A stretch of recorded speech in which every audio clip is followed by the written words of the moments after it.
They warned him this cat would never trust anyone.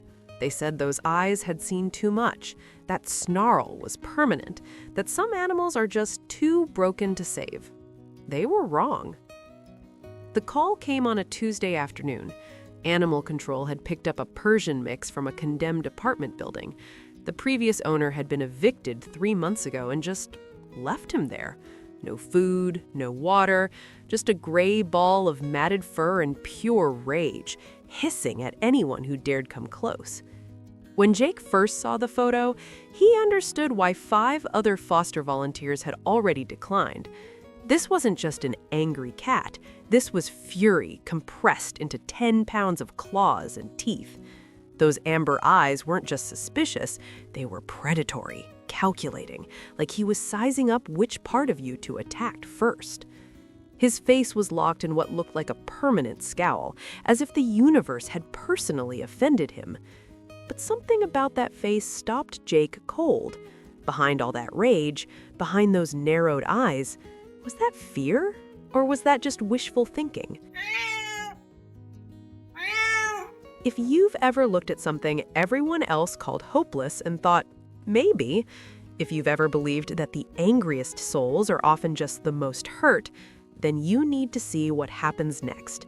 Hit that subscribe button because what this cat does in the next 60 seconds will completely change how you see rescue animals.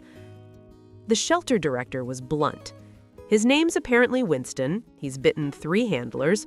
We're not sure he's adoptable, but we can't keep him in isolation forever, and we're out of options. Can you take him for 2 weeks, just so we can say we tried everything? Jake had fostered dozens of cats. Feral cats, traumatized cats, sick cats. But he'd never seen one look at him quite like Winston did when they loaded that carrier into his car. It wasn't just hostility, it was disgust, like Winston was offended that Jake had the audacity to exist in his presence.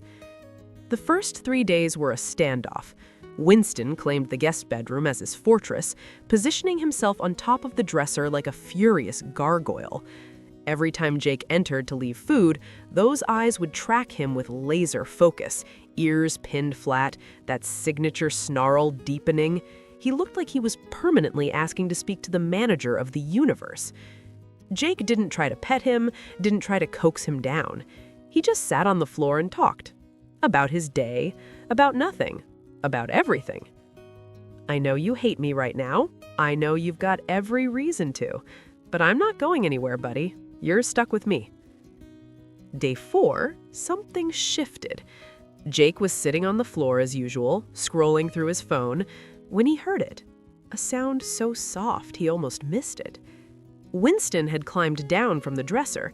He wasn't approaching, he was just standing there, 10 feet away, watching. Jake didn't move, didn't even look up directly, just acknowledged it quietly. Hey, Winston, you coming to yell at me up close? The cat's scowl seemed to deepen, but he took 3 steps forward, then stopped, then 3 more. His whole body radiated suspicion, like this was the worst decision he'd ever made, but curiosity was getting the better of him. For 20 minutes, they just existed in the same space. Winston maintained his grumpy expression, but he was there, present. That was progress. By week 2, Winston had established a routine. He'd wait until Jake was settled on the couch, then slowly, dramatically, make his way over and sit exactly 3 feet away. Not close enough to touch, close enough to observe. His face never softened, never lost that magnificent grump, but the violence in his eyes had faded into something more like judgment. He was still unimpressed with everything, but at least Jake was now allowed to exist in his kingdom. The breakthrough came on day 16. Jake was having a rough morning. Bad news from work, stress piling up. He sat on the couch with his coffee, rubbing his temples, probably looking as defeated as he felt. He felt weight on the cushion beside him. Looked over. Winston had moved closer than ever before, still wearing that signature scowl, still looking thoroughly displeased with life. But he was there, right there. You judging me too, buddy? Yeah, I deserve it. And then Winston did something extraordinary. He stood up, took 2 deliberate steps, and sat directly on Jake's lap. Not gentle about it, just plopped down like a furry, judgmental brick. His expression didn't change. He still looked absolutely disgusted, but he started purring, a deep, rumbling purr that vibrated through Jake's entire chest. Jake's hand hovered over Winston's matted fur, scared to break the spell. Winston glanced up with those narrowed eyes as if to say, "Well, you just gonna sit there?" That's when Jake realized something that changed everything. Winston wasn't broken. Winston had just decided that most humans weren't worth his time. And somehow, inexplicably, Jake had passed some invisible test. The shelter called the next day about the sanctuary placement.